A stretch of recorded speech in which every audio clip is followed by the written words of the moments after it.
이스라엘의 첫 왕이 사울 왕입니다. 이 사람에 대해서 성경이 오늘 이야기를 해주고 있습니다. 어떤 사람이냐면 베냐민 지파의 사람으로서 그의 아버지는 아주 유력한 사람이다, 그렇게 말합니다. 유력하다라는 것은 힘이 있다. 베냐민 지파 가운데서 아주 힘 있는 사람, 영향력 있는 사람이라는 겁니다. 또 이 사울은 준수한 사람이었습니다. 준수하다는 것은 잘생기고 아주 이목구비가 사람들의 눈에 띌 정도로 뛰어나다는 것을 의미합니다. 그리고 얼마나 컸는지 일반 백성들보다 머리 하나 정도 더 컸습니다. 이 사람이 딱 서게 되면 대부분의 백성들은 그의 어깨까지, 키가 어깨까지 오는 거예요. 그러니까 거의 거인처럼 아주 큰 사람이었습니다. 왕이 될 만한 인물이죠. 이런 모습들을 우리가 보면서 조금 뭔가 이 실망이 들지 않습니까? 하나님은 성경을 통해서 우리들에게 분명히 가르칩니다. 세상을 따르지 마라. 너희가 세상을 본받지도 마라. 그렇게 말씀하십니다.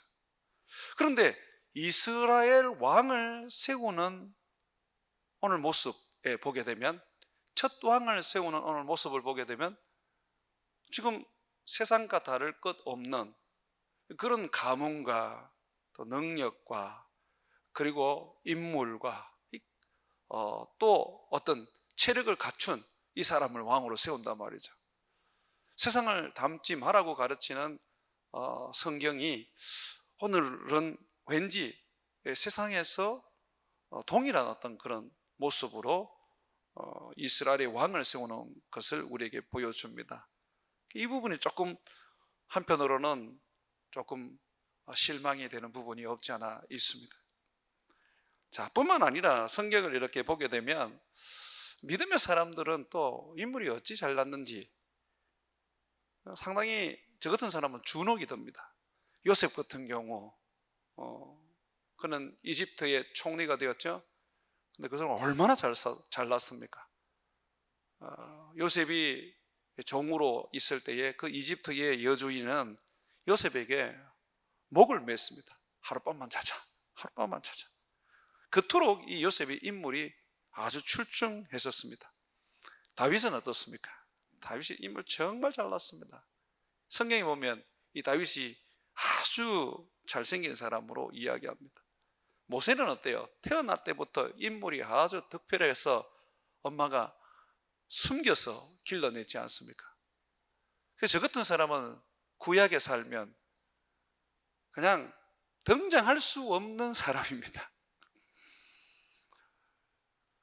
우리가 이 구약 성경을 보게 되면 굉장히 어떤 그런 용모라든지 또는 가문이라든지 또는 그 사람의 어떤 그 체력이나 실력이라든지 이런 것들이 상당히 두각이 나타난단 말이죠.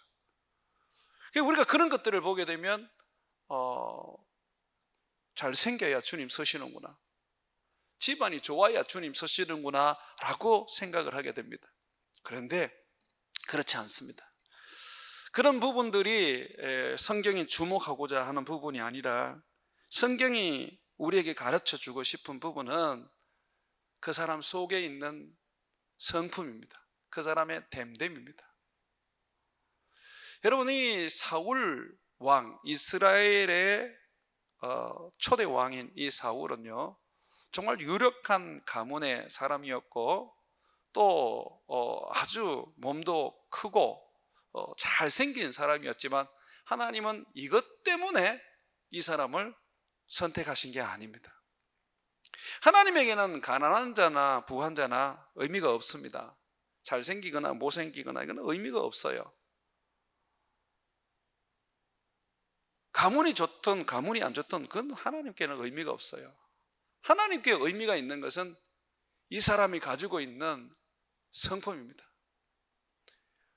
사울 왕이 왕이 될 수 있었던 이유는 바로 그가 하나님 앞에 겸손한 사람이었습니다. 어린 소년이었는데도 불구하고 철저하게 자기를 낮출 줄 아는, 자기를 낮은 사람으로 만들 줄 아는 그런 겸손함이 있었습니다. 사무엘상 5장 17절에 사울이 왕이 된 이유를 이야기해 줍니다. 당신이 스스로 작게 여길 때에 하나님께서 당신을 이스라엘의 왕으로 세우지 않았습니까? 라고 그렇게 말합니다. 그러므로 여러분, 우리가 성경을 읽을 때에 어떤 세상적인 관점으로 우리가 보면 안 돼요. 어떤 외형적이고 또는 가문적이고 또는 그 사람의 어떤 가지고 있는 어떤 그런 모습들을 보면서 하나님이 그래서 이런 사람을 선택했구나 하면 안 돼요. 하나님이 사울을 왕으로 선택한 것은 집안도 아니었고 그가 다른 사람보다 키가 컸기 때문에도 아니었습니다. 잘생겼어도 아니었습니다. 그는 하나님 앞에 누구보다도 겸손한 사람이었습니다. 그런데 성경이 왜 그의 가문을 이야기하고 또 그가 얼마나 잘생겼는지 또 얼마나 그가 다른 사람보다 체격이 컸는지를 이야기하느냐 하면요, 이런 이야기입니다. 사울이 집안도 좋았어, 인물도 잘났어, 체력과 키도 월등해서 사람들에게 위협적인 그런 사람이었어. 그럼에도 불구하고 그는 정말 겸손했단다. 잘난 게 너무 많은데 이 사람은 그 잘난 걸 다 버려버리고 그냥 하나님 앞에 낮은 자로 살았다. 그 이야기를 해주고 싶어서 그의 가문 이야기를 해준 겁니다. 모세도 마찬가지고 요셉도 마찬가지고 다윗도 마찬가지예요. 그들이 다 잘났다. 굉장히 그들이 뛰어난 인물들이다. 그럼에도 불구하고 그들은 하나님 앞에 철저하게 겸손했단다 라는 이야기를 해주고 싶어서 그 사람들의 그 외모를 이야기한 것입니다. 그러니 우리가 성경을 읽을 때에 우리의 눈에 믿음의 사람들의 어떤 그런 외모나 외형이나 그 가문을 볼 게 아니라 그 사람 속에 있는 됨됨이를 보셔야 한다는 것입니다. 실질적으로 예수님께서 이 땅에 오셔서 제자를 뽑으실 때 어떤 사람을 뽑았습니까? 예수님은 가문이 있거나 돈이 있거나 또는 배운 어떤 그런 학력이 있거나 뭐 이런 사람 뽑지 않으셨어요. 사람들이 죄인이라고 하는 세리들, 우습게 여기는 어부들, 공부는 전혀 못했다고 그렇게 사람들이 여기는 그런 사람들을 전부 다 제자로 뽑으셨습니다. 그런 사람들을 뽑아서 주님은 아름다운 예수님의 형상을 닮은 제자로 만들어 주셨죠. 주님은 사람을 외모로 보지 않습니다. 하나님은 사람을 외모로 보지 않습니다. 사람은 그 사람의 중심을, 하나님은 그 사람의 중심을 보시는 것입니다. 여러분, 사무엘상 9장 21절을 한번 보십시오. 사울이 사무엘을 만났을 때 사울이 이제 왕으로서 하나님이 그와 그의 가문을 선택했다고 그렇게 사무엘이 말했을 때 그가 대답하는 그 모습, 그 내용을 한번 보십시오. 21절입니다. 같이 한번 읽습니다. 시작. 사울이 대답하여 이르되 나는 이스라엘 지파의 가장 작은 지파 베냐민 사람이 아니니까 또 나의 가족은 베냐민 지파 모든 가족 중에 가장 미약하지 아니하나이까 당신이 어찌하여 내게 이같이 말씀하시나이까 하니. 여기 보십시오. 성경에는 유력한 사람이라고 분명히 말하는데도 불구하고 뭐라 그래요? 우리 지파는 가장 작은 지파고 우리 가문은 가장 약한 가문인데 왜 나에게 나와 내 가문이 이스라엘의 왕족이 된다고 말씀하십니까? 왕이 된다고 말씀하십니까? 말도 안 되는 소리 하지 마십시오. 지금 그렇게 말하고 있습니다.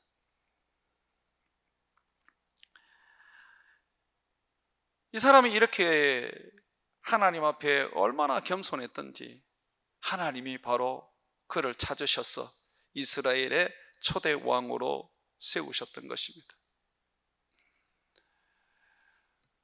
사무엘은 이 사울을 소년일 때 그에게 왕으로 기름 부어 세웠습니다. 그리고 난 다음에 오랜 시간이 지나서 이제 이스라엘 백성들 가운데 이제 왕으로 세워집니다. 그때까지 한 20년이 넘는 세월이 걸려요. 사울이 왕이 되었을 때가 언제냐면 40세입니다. 그런데 사무엘을 만나서 왕으로 기름 부음 받았을 때가 언제냐면 소년일 때입니다. 성경에는 소년일 때라고 말하고 있습니다. 그러니까 소년일 때니까 20세 미만이죠. 아마 한 17세, 18세 정도 되지 않았을까라고 생각합니다. 한 20세, 그러니까 20년의 세월을 사울이요 기다립니다. 어느 누구에게도 사무엘이 나를 왕으로 기름 부어 주었습니다 라는 말을 하지 않습니다. 그의 아버지에게도 그의 숙부에게도 일절 말하지 않습니다. 왜 그럴까요? 사무엘이 뭐라고 말하냐면 네가 기회를 가질 때 그때에 네가 왕으로서 등장하게 될 것이다 라고 말합니다. 그러니까 기다리라는 거예요. 하나님이 너에게 기회를 줄 때까지 너는 기다리라는 겁니다. 근데 언제 기회가 주어졌느냐면 사무엘에게 왕으로 기름 부음을 받고 20년이 지나서 암몬 사람들이 길리앗 야베스에 있는 이스라엘 사람들을 공격했을 때에 그때의 성령이 사울에게 부어집니다. 처음으로 성령이 부어집니다. 성령을 받고 난 다음에 그가 등장합니다. 그때가 나이가 40이에요. 정말 오래 걸리죠. 겸손한 사람은요 하나님께서 쓰실 때까지 기다립니다. 이미 10대에 왕으로 기름 부음을 받았지만 그러나 하나님이 그를 세울 때까지, 하나님이 그에게 성령을 주어 그에게 왕으로서 그 자리를 주실 때까지 정말 기다립니다. 다윗이 그랬잖아요. 다윗도 소년 때에 사무엘을 통해서 기름 부음을 받았지만 그러나 그가 왕이 된 것은 30세가 되었을 때였습니다. 정말 오랜 시간을 기다립니다. 하나님께서 그를 세우실 때까지. 여러분, 이게 겸손이에요. 이게 겸손. 그러니까 우리가 사울을 보게 되면 사울은 정말 겸손한 사람이었습니다. 이스라엘 중에 이만한 사람이 없었습니다. 그렇지만 그가 왕이 되고 난 다음에 세월이 흐르면서 그가 점점점 교만하여지기 시작합니다. 나중에는 교만하여서 하나님께 버림을 받게 되죠. 하나님은 겸손할 때는 하나님은 쓰십니다. 그러나 하나님이 쓰는 사람이라 할지라도 교만하게 되면 하나님은 버리십니다. 그래서 우리가 사울을 배우고 그 사람에 대한 성경에 가르치는 교훈을 우리가 배울 때에 왜 사울이 교만해졌는지, 그러면 우리는 어떻게 해야지 교만하여지지 않고 겸손하게 살 수 있는지를 찾아서 살펴봐야 합니다. 그게 핵심입니다. 오랜 어떤 사울의 그 역사를 사무엘상에 여러 장이 기록해 놓은 이유가 있습니다. 나쁜 놈이다, 이런 나쁜 놈도 있다, 이걸 얘기하고 싶은 게 아니에요. 사울이 얼마나 겸손했는지 아니? 그런데 왕이 되고 난 다음에 그는 점점 교만해져서 결국은 하나님이 버리셨다. 너희 인생도 그렇게 될 수 있다. 그러므로 너희가 두려워하고 너희는 절대로 교만하여지지 않기 위하여 몸부림치며 살아야 한다라는 것을 사울을 통해서 말씀하시는 겁니다. 이스라엘의 광야에서 40년 동안 살았습니다. 하나님은 이 40년의 삶을 통하여 계속해서 이스라엘 백성들 그 자손들에게 교훈하셨습니다. 너희도 불평하고 원망하고 하나님 앞에 순종하지 못하고 늘 먹는 거, 입는 거, 이 땅에서 살아가는 거, 그것 때문에 너희들이 그것에 너희들이 마음을 둔다면 너희는 이스라엘 백성처럼 된다. 그러니 너희들 조심해야 한다. 교훈을 삼아라. 이스라엘 백성들의 그 광야 40년을 보고 너희는 절대로 그렇게 되지 않도록 해라라고 가르칩니다. 히브리서에서는 어디까지 가르치느냐면, 봐라, 광야 40년 동안 이스라엘 백성들이 그곳에서 다 죽어버리고 가나안 땅에 못 들어갔지 않느냐. 그와 같이 너희들도 천국에 못 들어갈 수 있다는 것을 교훈 삼아라고 말하고 있습니다. 자, 그렇다면 이 겸손한 사람, 이 사울이 왕이 되었을 때, 40살이 넘어서 왕이 되었을 때에 그가 왜 교만하여졌을까요? 저는 크게 세 가지를 생각하게 되는데요. 첫 번째는 이 사울이 교만하게 된 것은 하나님에 대한 자기 열심 때문입니다. 자기 열심이 결국은 교만하여집니다. 교회에 열심 있는 사람이 문제를 일으키고 교만하여져서 하나님으로부터 징계를 받는 이유가 바로 여기에 있는 것입니다. 제가 지금 열심을 내지 말라는 게 아닙니다. 열심이 있어야 됩니다. 그러나 성경은 우리에게 가르칩니다. 우리의 열심은 내 안에 있는 열정을 가지고, 내 생각을 가지고, 내 경험을 가지고 하는 게 아니고 하나님의 말씀을 따라서 그 말씀을 힘입어서 순종하는 거라고 말하고 있습니다. 한번 말씀을 한번 보시죠. 로마서 10장을 한번 펴보십시오. 로마서 10장을 한번 펴보십시오. 로마서 10장에 보게 되면 이스라엘 백성들이 얼마나 종교적인 열심이 컸는지 모릅니다. 10장 2절 3절 말씀입니다. 로마서 10장 2절 3절 우리 다 같이 한번 읽어보겠습니다. 시작. 내가 증언하노니 그들이 하나님께 열심히 있으나 올바른 지식을 따른 것이 아니니라. 하나님의 의의를 모르고 자기 의의를 세우려고 힘써 하나님의 의의에 복종하지 아니하였느니라.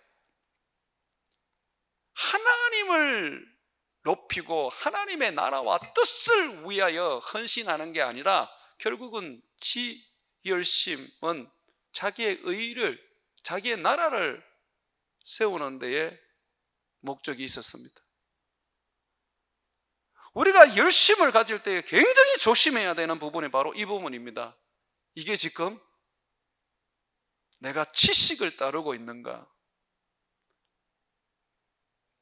하나님을 위해서 열심을 낸다고 말하지만 사실은 하나님을 위한 열심이 아닙니다. 지금 어두워졌어. 못 보고 있는 겁니다. 봐야 되는 것은 그게 아닙니다. 내가 정말 하나님의 말씀대로 지금 하고 있는가? 그러니까 우리는 우리의 열심이 중요한 게 아니라 말씀대로 사는 게 중요합니다. 밋밋하게 살더라도, 어떤 부분에 있어서 의욕과 열정이 좀 부족하더라도 말씀대로 살고 있다면 그 사람이 잘 살고 있는 겁니다. 그 사람이 겸손한 사람이에요.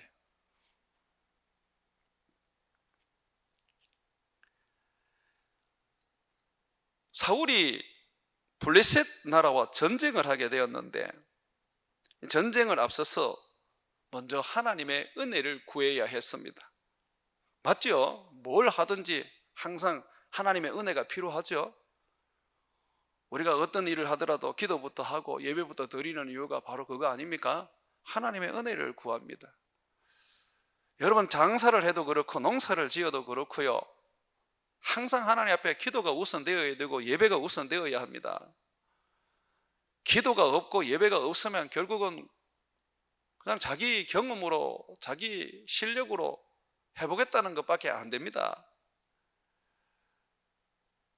새벽기도 열심히 나오는 것도 너무 중요하지만은, 그러나 그거 못지않게 중요한 것은 내가 직장에 들어가게 되면, 내가 공부를 시작하게 되면, 내가 어떤 일을 시작하게 되면 먼저 하나님 앞에 기도부터 해야 됩니다.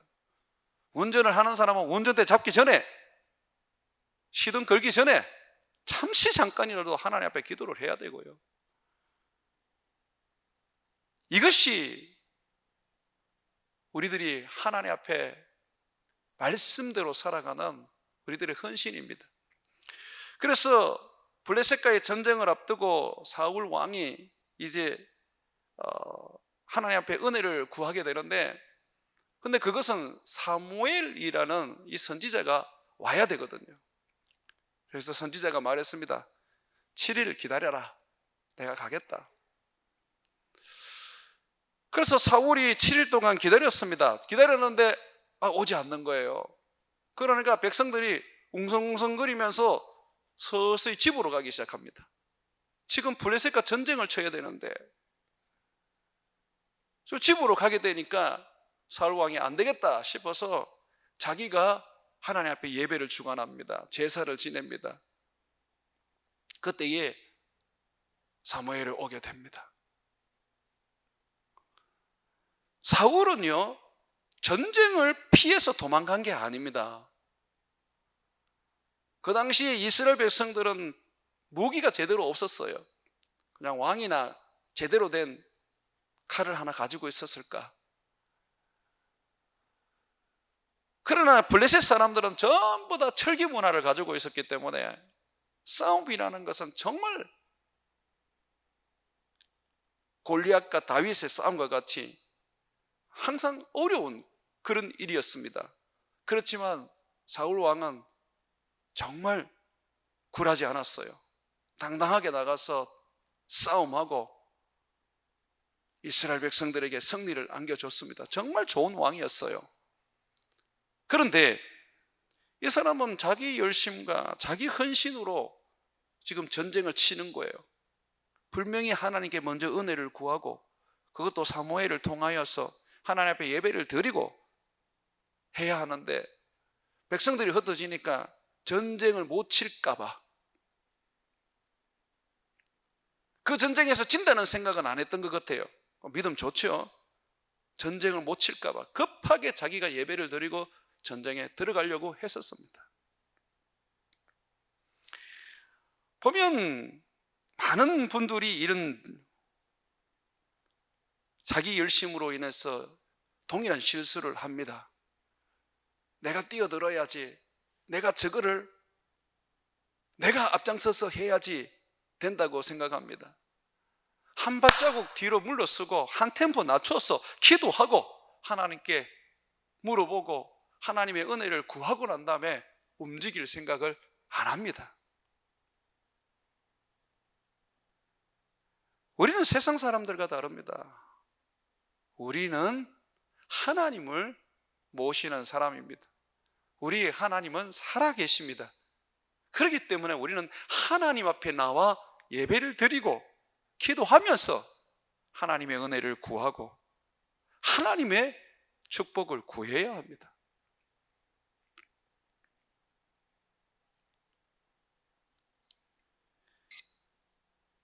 결국 자기 열심으로 예배를 드렸던 이 사울에게 하나님은 네 나라는 길지 않을 것이다 그러면서 사울 왕이 대대에 이어서 이스라엘의 이 왕이 되지 못하도록 하십니다. 여러분, 하나님은 자기 열심이 강한 사람하고 일을 못 하십니다. 왜냐하면 하나님이 이 일을 하셔야 되는데 자기 열심이 강한 사람은 결국 하나님의 일을 못하게 만듭니다. 그래서 신약 성경에는 성령을 앞세지 말라고 말하는 거예요. 이스라엘 백성들에게 광야 40년을 훈련시킬 때에 계속해서 하나님이 보여주신 것이 구름 기둥, 불 기둥을 앞서지 못하게 했습니다. 불 기둥이 머무르면 이스라엘 백성들은 텐트를 치고 그것이 하루든 1년이든 10년이든 머물러 있어야 하고, 구름 기둥이 움직이면 그것이 하루든 또는 10년이든 20년이든 계속해서 밤낮으로 그 구름 기둥을 따라서 가야만 했었습니다. 이토록 주님은 철저하게 우리에게 자기 열심을 내려놓으라고 가르치십니다. 우리의 열정과 우리의 열심은 하나님의 말씀에 순종하는 열심과 열정이 되어야 합니다. 사랑하는 여러분, 저는 여러분들이 모두가 겸손한 분이 되기를 바랍니다. 그런 사람을 하나님이 쓰시니까요. 그런데 자꾸 자기 열심으로 살다 보면 자기 경험과 자기 배운 대로 자기 뜻대로 하다 보면 결국은 어느새 점점점 교만해지게 되어 있습니다. 그러다 보면 사울처럼 결국은 버림받습니다. 얼마나 억울합니까? 정말 열심을 다해서 살았는데 하나님이 나를 버리신다는 건 정말 생각만 해도 너무 끔찍하지 않습니까? 두 번째로 이 사울이 교만하여지게 된 이유는 뭐냐면 인정 욕구입니다. 왕이 되고 난 다음부터 백성들이 왕을 칭송하고 마치 하나님을 예배하듯이 왕을 높여주니까 어느새 자기도 모르게 사람들의 그 인정하는 그 소리가 자기에게는 너무 좋아졌습니다. 하나님께서 하루는 이스라엘 백성들에게 이 사울 왕에게 아말렉을 멸하라고 말씀을 하셨습니다. 그래서 이 사울 왕은 하나님의 그 말씀대로 열심을 다해서 아말렉을 멸했습니다. 그런데요, 하나님이 이 아말렉을 멸할 때에 거기에 사람들 다 멸하고 짐승도 절대로 살려주지 마라 그랬습니다. 하지만 사울 왕은 이 아말렉의 왕을 살려두고 그리고 그 중에서 아주 좋은 짐승, 기름진 짐승, 이 소와 양을 살려두었습니다. 나중에 사무엘이 왜 그렇게 했냐고 했을 때에 사울이 이렇게 말했어요. 내가요 하나님께 제사를 지내려고 이 좋은 짐승을 내가 살려두었습니다. 근데 그거는 실질적으로 정말 그가 그렇게 하려고 한 것 아니었어요. 그렇게 해도 자기 열심대로 한 것이기 때문에 하나님은 그걸 원하지 않습니다. 왜 그 짐승들을 살려두었냐면 백성들이 원했어요. 아말렉에게 승리를 주신 우리 하나님께 예배합시다. 여기 너무 좋은 양들, 너무 좋은 소들이 있는데 이거 그냥 죽이면 아깝잖아요. 이거 전부 다 우리 하나님께 제사 지냅시다. 사울 왕은요 백성들의 말에 귀를 다 귀담았습니다. 백성들에게 좋은 왕으로 인정받고 싶었습니다. 백성들에게 성군이라는 소리를 듣고 싶었습니다. 백성들과 소통하는 그런 왕으로 여김을 받고 싶었습니다. 그래서 그는 하나님의 말씀에 불순종하게 되었지요. 하나님께 인정을 받아야 하는데 사람에게 인정을 받습니다. 얼마나 이 어리석은 일입니까? 수많은 목사들이 성도들에게 인정을 받으려고 합니다. 그러나 목사는 하나님께 인정을 받아야 합니다.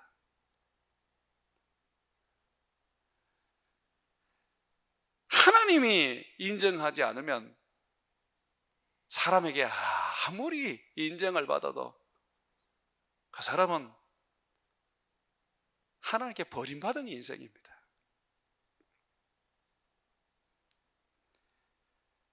사울은 왕이 되고 난 다음에 어느 날부터 자기가 왕이라는 것을 자기도 모르게 인정하기 시작했습니다. 그래서 왕으로 대우를 받고 싶었고 왕으로 살고 싶었습니다. 그것이 그가 몰락한 이유입니다. 저는 이 교훈을 늘 가슴에 새깁니다. 그래서 저는 항상 내 자신을 바지 목사라고 여깁니다. 나는 하나님의 바지 목사다. 하나님이 하라 그러면 하고 하지 마라 그러면 안 하고, 우리 교회 담임 목사님은, 우리 교회 당회장은 성령님이시다. 나는 그저 부목사에 불과할 뿐이다. 제가 여러분께 그런 설교 한번 했지 않습니까? 목사는 사꾼이라고요.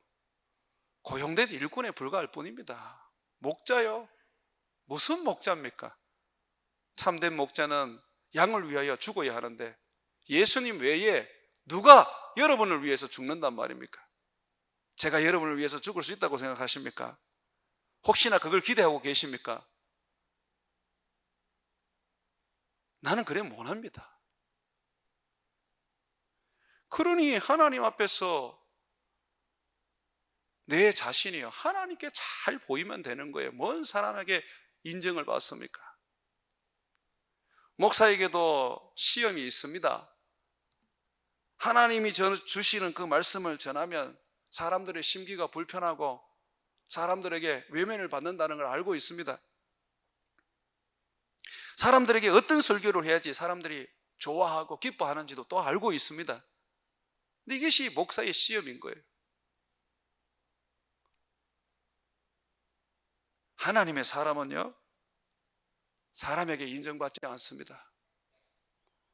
하나님 앞에 인정을 받고, 그런 사람을 교회가 싫어하면 그냥 목사는 조용히 떠나면 됩니다. 목사는 그냥 고용된 일꾼에 불과할 뿐입니다. 오늘날 많은 목회자들을 보면서 저는 그런 생각들을 합니다. 내가 이 시대에 부흥의 불을 던지겠다. 죽어가는 한국교회를 살리겠다. 내가 교회를 개척해서 많은 사람이 모이는 그런 하나님의 교회를 세우겠다라는 이야기들을 합니다. 저는 그런 분들을 보면 제가 볼 때는 전부 다 잘못된 것 같아요. 내가 어떻게 할 수 있어요? 내가. 아마 성경에 대한 해석에 오해가 있지 않았을까 싶습니다. 내게 성경에 보게 되면 할 수 있거든이 무슨 말이냐, 믿는 자에게 능치 못할 일이 없다라는 말씀이 있죠. 여기에서 우리가 오해하는 게 뭐냐면, 할 수 있거든이 무슨 말이냐, 믿는 자에게 능치 못할 일이 없다라고 할 때 믿는 사람이 능치 못할 게 없다고 생각하는데요, 아닙니다. 우리가 아무리 잘 믿어도 안 되는 거, 못하는 거 수두룩합니다. 그러면 이 말씀이 이런 겁니다. 예수님이 지금 하시는 말씀입니다. 귀신 들린 아이를 제자들에게 데리고 왔는데 제자들이 못 고쳤어요. 그래서 예수님께 데리고 와서 했던 말입니다. 예수님이 좀 할 수 있으면 내 아들 좀 고쳐주십시오. 그래서 예수님이 뭐라 그랬습니까? 할 수 있다는 말이 무슨 말이냐? 믿는 자에게 나 예수가 능치 못할 것이 없느니라고 하신 겁니다. 우리 자신들을 솔직하게 우리가 들여다볼 필요가 있습니다. 내가 뭔가를 열심히 하고 최선을 다해서 살아가고 성령의 능력을 받고 뭔가를 막 이루어 나가지만은, 그러나 실패할 때가 정말 많습니다. 그러나 예수님은 그렇지 않아요. 예수님은 능치 못할 일이 없으세요. 그래서 믿음이라는 것은 내가 어떤 능력을 받고 내 힘으로 뭔가를 하는 게 아닙니다. 믿음이라는 것은 내가 낮아져서 주님 앞에 나가서 주여 나를 도와주옵소서, 주여 이 일을 이루어 주옵소서 라고 하는 겁니다. 여호와라는 이름은 바로 하나님께서 이 일을 하시는 분, 그 일을 만들어 성취하시는 분이라는 겁니다. 그런데도 불구하고 보면 이 목사들이 그런 교만에 빠질 때가 있어요. 내가 할 수 있다. 나는 이 정도 학벌을 가지고 있으니까, 나는 이 정도 설교의 능력이 있으니까, 나는 이 정도 경험이 있으니까 해보십시오. 할 수 있는지. 성령께서 임하지 않으면 아무것도 할 수가 없습니다. 사울이 왕이 되기 전에 소년일 때 사무엘에게 기름 부음을 받았는데, 그때 하나님이 주신 게 있습니다. 뭔지 압니까? 새 마음과 성령입니다. 성령을 받고 20년 동안 성령으로 말미암아 그가 살아갑니다. 훈련도 받고 성령의 사람으로 삽니다. 성령과 동행한 지 20년이 지나서 40이 됐어야 이제 왕이 되거든요. 아무리 그렇게 겸손하고 유력한 집안에서 태어나더라도 성령이 없이는 할 수가 없습니다. 이 목사들이 그런 거예요. 여러분들이 그런 거예요. 성령으로 하는 거예요. 그래서 처음에 성령으로 충만한 목사들이 아주 은혜를 나누다가 겸손하게 주님의 일을 하다가 그 성령을 소멸하고 교만해져 버리면 그때부터는 타락하여 돈 밝히고 죄 짓고 사울처럼 인정 욕구에 자신을 던지게 되어 있는 겁니다.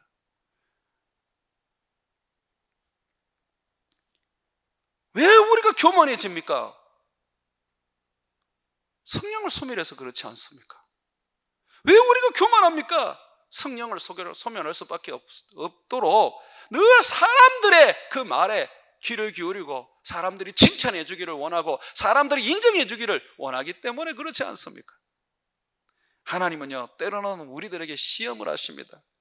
억울한 욕도 얻어먹게 하시고 모욕도 당하게 하시고 심지어는 사기도 당하게 하십니다. 그런데 하나님이 그렇게 하십니다. 왜 그렇게 하시는 줄 압니까? 네가 이래도 겸손하게 끝까지 하나님 바라보고 네가 저 사람을 사랑할 수 있겠느냐? 나한테 잘해주는 사람, 내게 항상 고마운 사람을 사랑하는 것은 누구나 다 할 수 있습니다. 그러나 나한테 사기치고 나를 모욕하고 그 사람 때문에 내가 많은 것을 잃게 되면 그 용서 못 하죠. 내 주님께서는 그러한 상황 속에서 요구하십니다. 이래도 네가 저 사람을 사랑하며 내 말씀 앞에 순종하겠느냐? 내가 너를 사랑한 것처럼 너도 사랑하겠느냐? 라고 하시는 거예요.